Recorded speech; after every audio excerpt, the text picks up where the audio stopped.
construction and technical sectors. Now, as the world commemorates the 12th International Lead Poisoning Prevention Week of Action, Kenya is grappling with various sources of lead contamination, informal e-waste recycling, lead acid battery recycling, and industrial processes lead to elevated lead levels in soil, water, and air.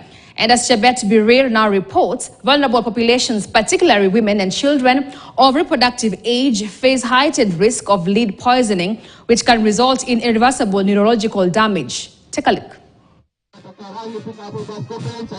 The International Lead Poisoning Prevention Week has been held annually since 2013.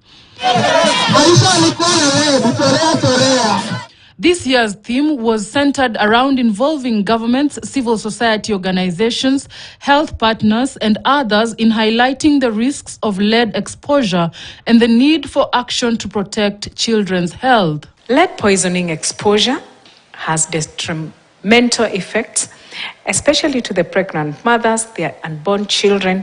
Remember, this hazard to the pregnant mothers can lead even to miscarriage, premature birth, stillbirth, low birth weight, and congenital malformations.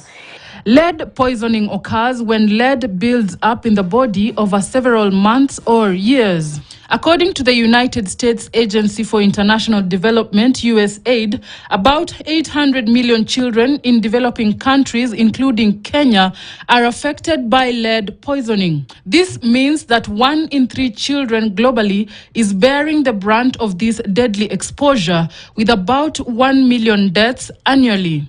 Children younger than 6 years are especially vulnerable to this and can lead to severe effects to mental and physical development. There's a killer disease that is caused by lead that is really killing us. So this campaign is not just about lead poisoning. It's about creating awareness and ensuring that our children grow up in a healthy environment. Some of the signs and symptoms of lead poisoning in children include developmental delays, learning difficulties, irritability, loss of appetite, weight loss, abdominal pain, vomiting, hearing loss, seizures, and eating things such as paint chips that aren't food. Lead-based paint and lead-contaminated dust in older buildings are common sources of lead poisoning in children. Other sources include contaminated air, water, and soil.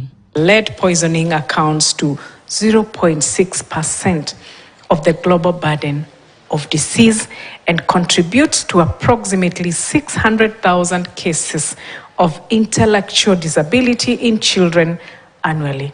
Adults who work with batteries, do home renovations, or work in auto repair shops might also be exposed to lead. Kenya is one of the countries in Africa with gazetted standards applying to all paints, varnishes, and related products manufactured locally or imported. We are committed to providing world-class paints. Our endeavor is to provide products that are not just best in performance, but also safe and minimize the impact on our environment. The World Health Organization is calling upon countries to ban lead paint, together with identifying and eliminating all sources of childhood lead exposure. The global agency is also calling on governments to educate their respective members of the public regarding the dangers of misusing products containing levels of lead. Although there is wide recognition when it comes to the harmful effects of lead, and many countries, including Kenya, have taken action, exposure to lead, particularly in childhood, remains a key concern, especially to healthcare providers worldwide. Chebet Birir, KTN News, Nairobi.